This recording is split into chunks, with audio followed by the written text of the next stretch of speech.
اعوذ باللہ من الشیطان الرجیم بسم اللہ الرحمن الرحیم۔ معزز سامعین کرام، السلام علیکم۔ ایک بار پھر آپ کی خدمت میں ایک عجیب و غریب داستان لے کر حاضر ہوا ہوں۔ کتاب ثمرات الاوراق کا شمار قدیم کتابوں میں ہوتا ہے۔ اس میں ایک داستان لکھی ہوئی ہے جس کا خلاصہ کچھ یوں ہے۔ ترکی اور موصل کے درمیان زمین کا ایک خطہ جزیرے کے نام سے مشہور ہے۔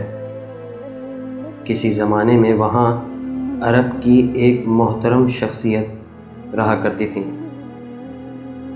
وہ اپنے زمانے کے حاتم طائی تھے اور ان کا نام خزیمہ تھا۔ انتہائی مالدار اور سخی شخص تھے۔ ان کے گھر کا دروازہ ہمیشہ فقراء و مساکین کے لیے کھلا رہتا تھا۔ شعراء کرام ان کے گھر آتے اور اپنا انعام وصول کر کے لے جاتے تھے، غرض یہ کہ ہر خاص و عام کو نوازتے رہتے تھے، اور ان کی عمر اسی جود و سخا اور لطف و کرم میں گزری تھی۔ لیکن پھر ایک دور ایسا بھی آیا کہ جب زمانہ بدل گیا، مصلحت پروردگار یہ ہوئی کہ وہ فقیر ہو جائیں۔ تمام مال و دولت اور روب و جلال آہستہ آہستہ ختم ہو گیا، اور اب یہ بالکل خالی ہاتھ ہو چکے تھے۔ پھر نوبت یہاں تک پہنچی کہ کوئی انہیں قرض تک نہیں دیتا تھا۔ مجبوراً گوشہ نشین ہو گئے اور گھر کی چیزیں آہستہ آہستہ بیچ کر ضروریات زندگی پوری کرنے لگے۔ پھر اس کے بعد اور بھی سخت حالات کا سامنا کرنا پڑا۔ وہ آدمی جس کا گھر ہمیشہ دوسروں کے لیے کھلا رہتا تھا، اب بند رہنے لگا۔ اس زمانے میں جزیرے کا گورنر اکرمہ ہوا کرتا تھا۔ ایک دن اس نے اپنے دربار میں خزیمہ کے بارے میں پوچھا کہ اس کا کیا حال ہے۔ درباریوں نے بتایا، گورنر صاحب، آپ اس بیچارے کے بارے میں کیا پوچھتے ہیں؟ اس کی تمام شان و شوکت ختم ہو چکی ہے۔ اس کے پاس اب کوئی پیسہ باقی نہیں رہا، بلکہ وہ تو خود اب محتاج اور فقیر ہو چکا ہے۔ اپنے گھر میں پڑا رہتا ہے اور گھر کی چیزیں بیچ کر گزارا کر رہا ہے۔ اس کے پاس اب کچھ بھی نہیں رہا۔ یہ سن کر اکرمہ کو بہت دکھ ہوا۔ جب رات آئی تو اس نے بیت المال سے 4000 اشرفیاں نکالیں اور ان اشرفیوں کو 4 تھیلوں میں بھر کر غلام کے حوالے کیا، اور پھر ایک گھوڑے پر خود سوار ہوا اور دوسرے گھوڑے پر اپنے غلام کو ساتھ لیا، یہاں تک کہ خزیمہ کے گھر کے قریب پہنچا۔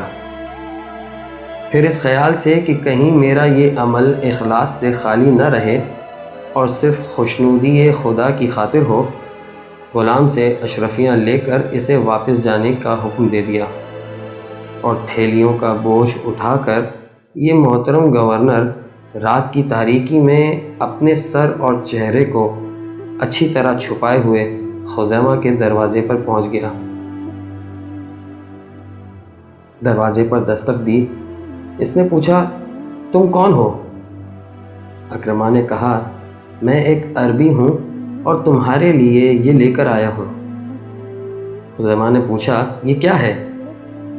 اس نے کہا، یہ 4000 دینار ہیں، پر ان کی کوئی حقیقت نہیں ہے۔ میں نے سنا تھا کہ تمہارے اوپر کچھ سختی ہے، لہٰذا یہ رقم لے کر آیا ہوں۔ خزیمہ نے کہا، جب تک تمہیں پہچان نہ لوں رقم نہیں لے سکتا۔ اس نے کہا، تمہیں اس سے کیا کہ میں کون ہوں؟ یہ رقم لے لو، میں نہیں چاہتا کہ تم مجھے پہچانو۔ خزیمہ نے بڑی سختی سے کہا، جب تک تم مجھے نہیں بتاؤ گے کہ کون ہو، میں یہ رقم ہرگز نہیں لوں گا۔ اس نے خود کو مجبور پا کر اپنا ایک جعلی لقب بیان کرتے ہوئے کہا، میں جابر الاسرات الاکرام ہوں، یعنی میں صاحبان عزت و وقار کو درپیش آنے والے نقصان کو پورا کرنے والا ہوں۔ جب کسی سخی اور صاحب عزت شخص سے کوئی لغزش سرزد ہو جاتی ہے اور اس کے ہاتھ سے مال و دولت نکل جاتا ہے تو میں اس تک رقم پہنچا دیتا ہوں۔ یہ کہہ کر اس نے رقم حوالے کی اور وہاں سے تیزی سے چلا گیا۔ خزیمہ اشرفیوں کی تھیلیاں لے کر کمرے میں آیا، بیوی سے کہا کہ چراغ جلاؤ، دیکھیں تو صحیح کہ کتنی رقم ہے۔ بیوی نے بتایا کہ ہمارے ہاں چراغ میں تیل ہی نہیں ہے۔ پھر وہ صبح کا انتظار کرنے لگے۔ بیوی نے پوچھا کہ آدھی رات کو یہ بہت سا مال کون لے کر آیا ہے؟ اس نے بتایا کہ میری تمام تر کوششوں کے باوجود اس نے اپنا نام تو نہیں بتایا، بلکہ صرف اتنا کہا کہ میں جابر الاسرات الاکرام ہوں، اور پھر یہ کہہ کر وہ تیزی سے چلا گیا۔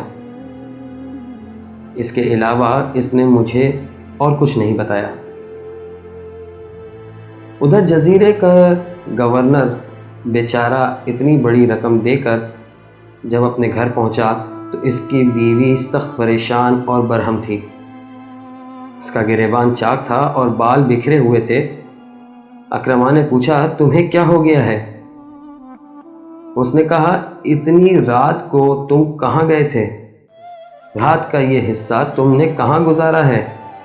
اکرمہ نے کہا، مجھے کام تھا اور میں کام سے گیا تھا۔ وہ بولی، نہیں، تم یقیناً دوسری بیوی کے پاس گئے تھے۔ اتنی رات گئے، اس کے گھر جانے کے بھلا کیا تک ہے؟ اکرمہ نے کہا، خدا کی قسم میں کسی عورت کے پاس نہیں تھا، مجھے تو بس ایک کام تھا اور میں اسی سلسلے میں گیا تھا۔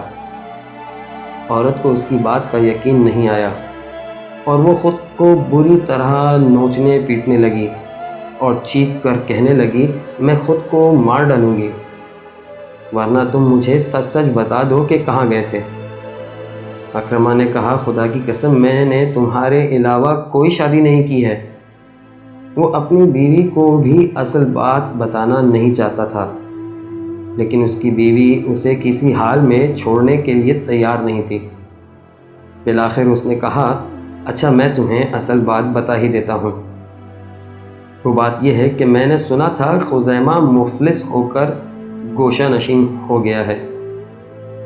میں اسے 4000 دینار دینے اس کے گھر گیا تھا۔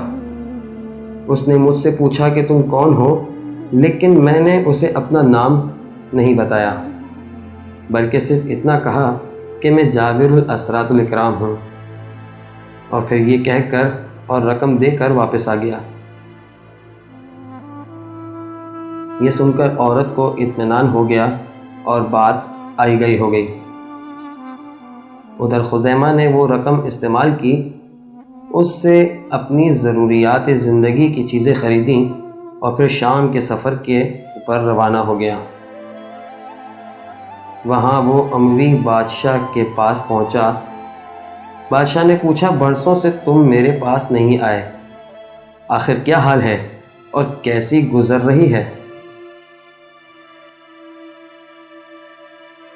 خزیمہ نے کہا، ہاں، ایک عرصے سے میری مالی حالت بہت خراب تھی اور میں بالکل تنگ دست ہو گیا تھا۔ بادشاہ نے کہا، تمہیں جب بھی کوئی مسئلہ درپیش ہو میرے پاس آ کر کہہ دیا کرو تاکہ میں اسے حل کر دیا کروں۔ خزیمہ نے کہا، سچ تو یہ ہے کہ میرے پاس کرایہ تک کے پیسے نہیں تھے۔ اس پر بادشاہ پوچھتا ہے کہ پھر تم یہاں تک کیسے پہنچے؟ اس نے جواب دیا، میرے لیے آسانی مہیا ہو گئی۔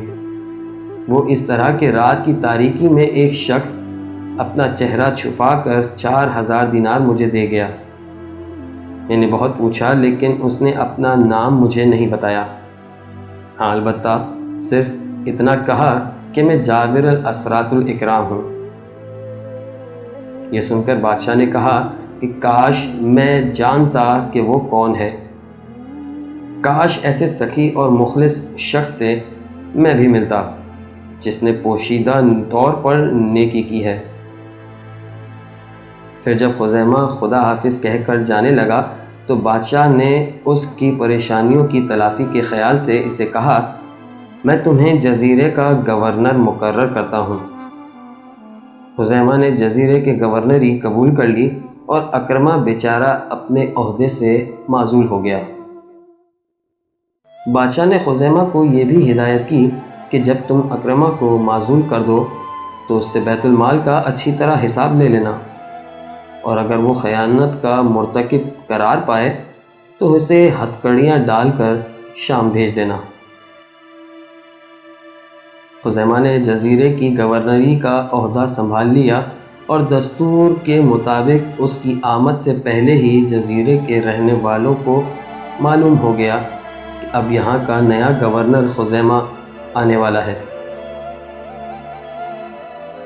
یہ خبر پا کر اکرمہ بھی خزیمہ کے استقبال کے لیے آیا اور نہایت عزت و احترام کے ساتھ اسے سرکاری محل تک لے آیا اور اسے منصب پر بٹھا دیا۔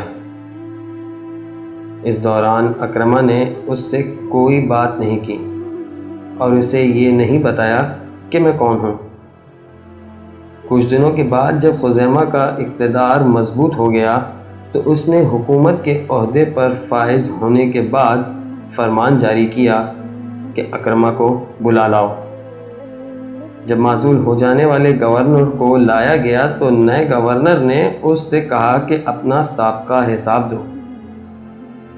اکرمہ نے جب حساب پیش کیا تو اس میں 4000 دینار کا فرق تھا، اور یہ 4000 دینار وہی کم پڑ رہے تھے جو رات کی تاریکی میں اکرمہ نے اس بے رحم خزیمہ کو دیے تھے۔ خزیمہ نے کہا، اکرمہ، بہرحال تمہیں اس کمی کو پورا کرنا ہوگا۔ اس نے کہا، واللہ خدا جانتا ہے، نہ تو میں نے یہ پیسے کھائے ہیں اور نہ کہیں چھپا کر رکھے ہیں۔ نئے گورنر نے کہا کہ اسے قید میں ڈال دو۔ بیچارہ اکرمہ اپنے عہدے سے بھی معزول ہوا اور انہیں 4000 دیناروں کی وجہ سے جو اس نے خزیمہ ہی کی مدد کے لیے دیے تھے قید میں بھی چلا گیا۔ اس نے کچھ نہیں کہا اور بالکل خاموش رہا۔ یہ نہیں بتایا کہ میں وہی تو ہوں جس نے اس رات تجھے 4000 دینار لا کر دیے تھے، اور تو اس طرح اس کا بدلہ چکا رہا ہے۔ سچ ہے، اگر کوئی کام صرف خدا کے لیے ہو تو پھر اسے کسی اور سے نہیں کہا جا سکتا۔ نئے گورنر نے اس پر کوئی رحم نہیں کیا بلکہ اسے قید میں ڈال دیا۔ قید میں بھجوانے سے مسئلہ حل نہ ہو سکا کیونکہ رقم تو اس کے پاس تھی ہی نہیں، پھر بھلا وہ کیسے دے سکتا تھا۔ اب خزیمہ نے حکم دیا کہ اس پر تشدد کرو۔ معزول ہونے والے گورنر پر ظلم و تشدد شروع ہو گیا۔ یہ ظلم و تشدد دیکھ کر اکرمہ کی بیوی مزید برداشت نہیں کر سکی اور نئے گورنر خزیمہ کو پیغام دیتے ہوئے کہا، کیا جابر الاسرات الاکرام کو اس طرح سے سلا دیا جاتا ہے؟ بس یہی ایک جملہ خزیمہ کے لیے کافی تھا۔ یہ پیغام پاتے ہی اس نے فوراً حکم دیا کہ اکرمہ کو قید سے لایا جائے، بلکہ وہ خود قید خانے پہنچا اور اس کے قدموں میں گر کر معذرت طلب کی اور اپنے دونوں پاؤں اس کے سامنے کرتے ہوئے کہا، اپنے پاؤں کی زنجیر میرے پیروں میں ڈال دو۔ اکرمہ نے خزیمہ کی خواہش کو قبول نہیں کیا۔ خزیمہ نے کہا، تم گھوڑے پر سوار ہو جاؤ، میں پیدل چلتا ہوں۔ اس نے کہا، یہ ہرگز نہیں ہو سکتا، میں نے کوئی ایسا کام نہیں کیا جس کی وجہ سے میری اتنی عزت کی جائے۔ خزیمہ نے کہا، کیا تم وہی شخص نہیں ہو جس نے اس رات میری مدد کی تھی اور مجھے میری پریشانیوں سے نجات دلائی تھی؟ اس پر وہ کہتا ہے کہ یہ عمل میں نے تمہارے لیے تو نہیں کیا تھا، میرا یہ عمل تو صرف خوشنودی خدا کی خاطر تھا۔ مختصر یہ کہ خزیمہ اسے انتہائی عزت و احترام کے ساتھ لے کر اموی بادشاہ کے پاس پہنچا اور اسے بتایا کہ یہ وہی سخی اور مخلص شخص ہے جس سے ملنے کی آپ تمنا کر رہے تھے۔ اس پر اموی بادشاہ نے اسے بہت سا مال عطا کیا اور پھر دوبارہ اس کے عہدے پر بحال کرنے کی پیشکش کی، لیکن اس نے قبول کرنے سے انکار کر دیا۔ کہنے لگا، مجھے جزیرے کی گورنری نہیں چاہیے، یہ خزیمہ ہی کے سپرد رہنے دیں۔ پھر بادشاہ نے اسے کسی اور صوبے کا گورنر بنا کر عزت و احترام کے ساتھ روانہ کر دیا۔ یہ داستان گو کہ بہت لمبی تھی، لیکن اس امید کے ساتھ کہ اس میں آپ نے ایک بہترین سبق حاصل کیا ہوگا۔ جو آپ کام خدا کی راہ میں کرتے ہیں، اس کا ازالہ اور اس کا اظہار دنیا والوں سے نہیں کیا جاتا۔ ملتے ہیں ایک اور واقعے کے ساتھ، تب تک اپنا اور اپنا گرد و نواح کا بھرپور خیال رکھیے گا۔ السلام علیکم ورحمۃ اللہ وبرکاتہ۔